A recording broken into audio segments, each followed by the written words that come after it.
1914 a 1930, Carl Gustav Jung embarcou em uma jornada espiritual especial que ele chamou de confronto com o inconsciente.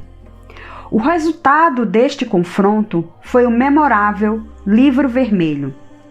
O Livro Vermelho de Carl Gustav Jung é uma obra singular e profundamente pessoal que oferece um vislumbre fascinante do mundo interior do renomado psiquiatra suíço. Escrito ao longo de um período de aproximadamente 16 anos, este livro permaneceu em grande parte desconhecido até a sua publicação póstuma em 1909. Jung manteve o Livro Vermelho em segredo, considerando um registro de sua própria jornada psíquica e espiritual. O editor é o professor Sanu Chandazani, que acredito ter feito um excelente trabalho interpretando e editando este trabalho tão profundo e complexo. Claro, com a autorização da família Jung. A obra é uma fusão de texto e imagens, onde Jung explorou seus próprios sonhos, fantasias e reflexões de forma intensamente introspectiva. O título, Livro Vermelho, refere-se à capa vermelha do caderno no qual Jung escreveu seus pensamentos e visões. Ele inclui partes de seus diários chamados livros negros. É uma exploração profunda e densa das profundezas do inconsciente, um diálogo interno rico em simbolismo e imagens arquetípicas. Uma das características mais marcantes do Livro Vermelho é a maneira como Jung abraça a dimensão espiritual da psique humana. Ele se aventura por territórios místicos, encontrando figuras simbólicas e arquétipos que permeiam os mitos e as tradições religiosas de várias culturas. Esta abordagem tão incomum foi uma das razões pelas quais o livro foi mantido em segredo durante tanto tempo, pois Jung estava ciente de que suas ideias poderiam ser mal interpretadas ou até mesmo gerar controvérsias na época. Os primeiros capítulos do livro refletem uma busca pela alma. Jung embarca em uma série de aventuras fantasiosas na tentativa de se reconectar com uma alma que sente ter abandonado devido à natureza materialista e egocêntrica da vida. Assim, Jung traz na obra: esta vida é o caminho de há muito procurado para o inconcebível, que nós chamamos de divino. Não existe outro caminho.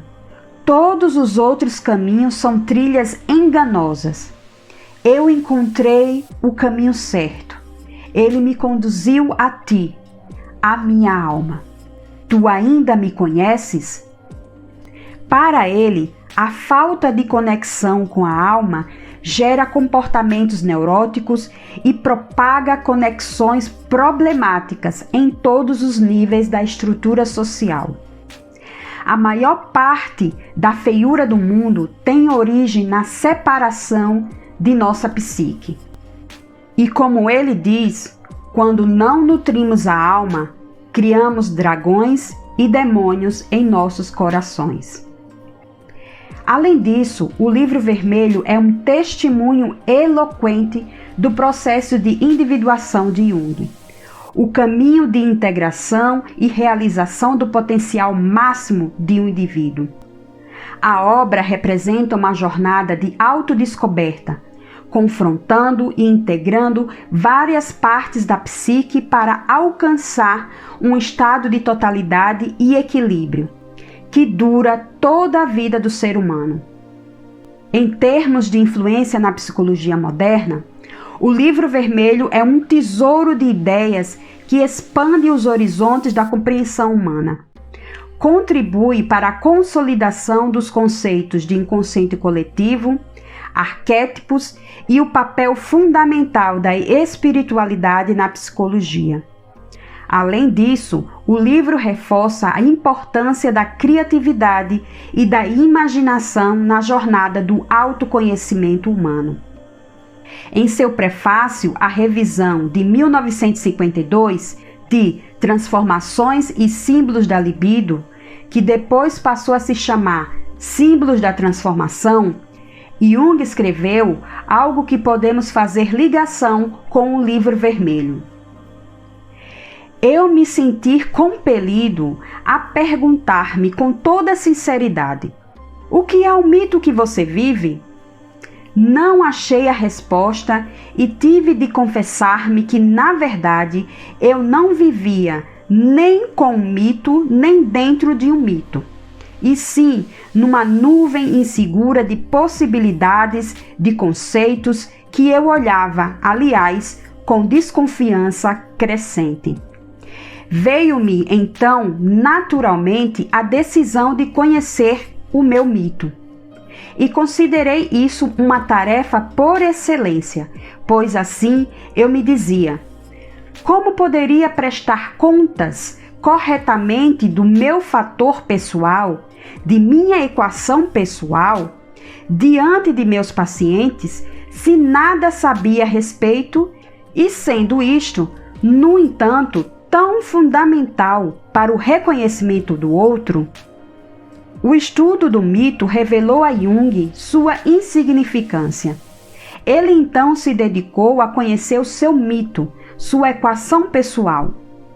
Lendo o Livro Vermelho, podemos ser companheiros de uma viagem em uma jornada de autoexploração que nos leva a fazer duas perguntas bastante provocantes.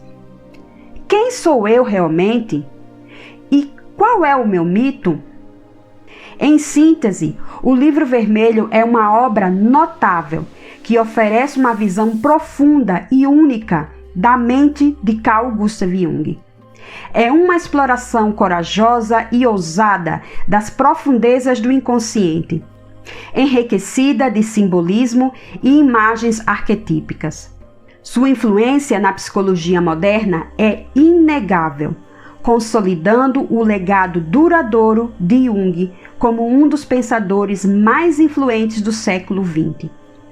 E assim, para finalizarmos tudo isso que eu trouxe para vocês a respeito do Livro Vermelho, fechamos com uma afirmação belíssima de Jung. Aquele cuja cobiça se aparta das coisas externas, este chega ao lugar da alma. Se não encontrar a alma, será acometido pelo terror vazio e o medo vai expulsá-lo com um chicote de várias tiras para uma aspiração desesperada, para uma cobiça cega das coisas ocas deste mundo. Se tornará um bobo de sua cobiça ilimitada e se perderá de sua alma para nunca mais encontrá-la. Carl Gustav Jung. Eu gostaria muito, sinceramente, de agradecer a todos vocês que ficaram até o final desse vídeo, desse podcast. Um forte abraço a todos vocês e a gente se encontra por aqui. Tchau a todos!